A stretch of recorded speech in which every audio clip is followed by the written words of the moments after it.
Hey folks, it's Roger from Veto Pack, and I want to introduce our Timber Framers bag. There is no Timber Framers bag on the market to my knowledge, so using the XXL base, which is 25 by 9, I thought it would be a good platform for a Timber Framers bag.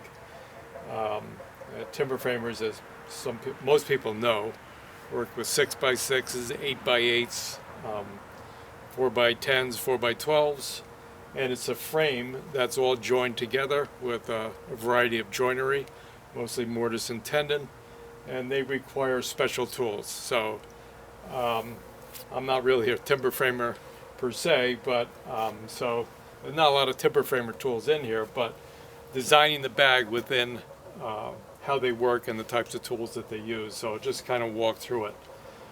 But on the outside, as you can see, there's a ton of pockets on the outside. And I like to refer to that as a shop wall.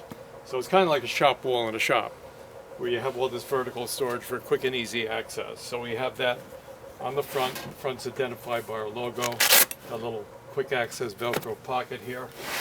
And then same thing on the back side. Slightly different configuration for a variety of pockets here. A lot of timber framers use scribes for scribing things. They might, be using nails occasionally to brace things. So, cat's paw in there. A place to clip your tape measure. That's a 25-footer. They probably use 40-footers. So the outside is basically set up with a variety of pockets for the various tools, smaller tools that they would be using. These pockets over here, I just have a framing hammer in here. But a lot of them use mallets to drive the joinery together, and some of the mallets are bigger than that. In fact, some of the mallets are like this, which is one that I built. As you see, 16 ounces. That was 106 ounces rather. That I did do some timber framing, and this is what they use to drive the posts together, because you need a serious commander to do that. But they're not going to store that in the bag. They do have that on the job site. They would keep a smaller mallet in the bag. But what they also use is they use what's called slicks, which are long-handled chisels. And the working end, the blade end, is usually 2.5 to 3.5 inches wide. So on the bag there is, if you look inside here, there are two horizontal slick pockets. So I just happen to have a Japanese style slick.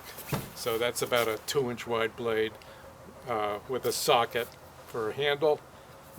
So that is, they do use these for Japanese style. And these are used for cleaning up tendons and a lot of paring to fine tune up the joinery. But instead of storing those vertical, they're usually stored. You don't want to mess this up because it's going to take a while to re-hone this and get it back into shape.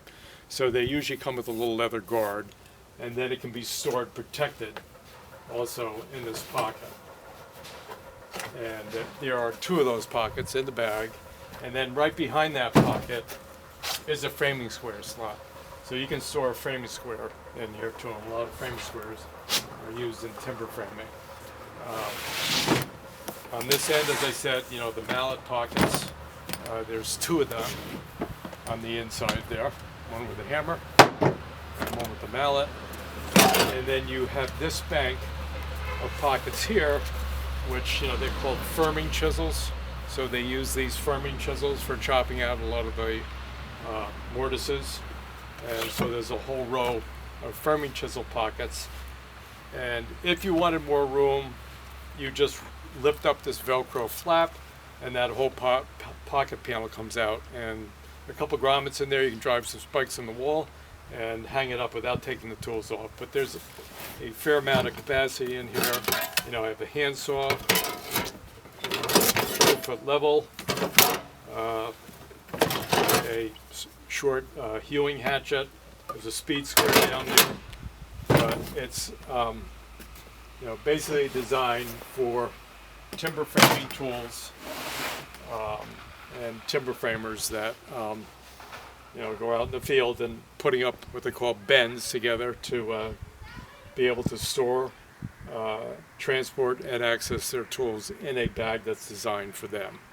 And there's in case this starts to get bag bulge, it comes with these adjustable clip that you can clip together with webbing and tighten it up, and that keeps the bag together. This bag is going to be heavy carried, so if they're carrying out, they want to take it, throw it on a hand truck or a wheelbarrow, take it to the site when they're setting up too. So this we're launching in the spring of 2021. Once again, it's one of our brand new products that we're launching called the Timber Framers bag. And thanks to all you guys for supporting our products.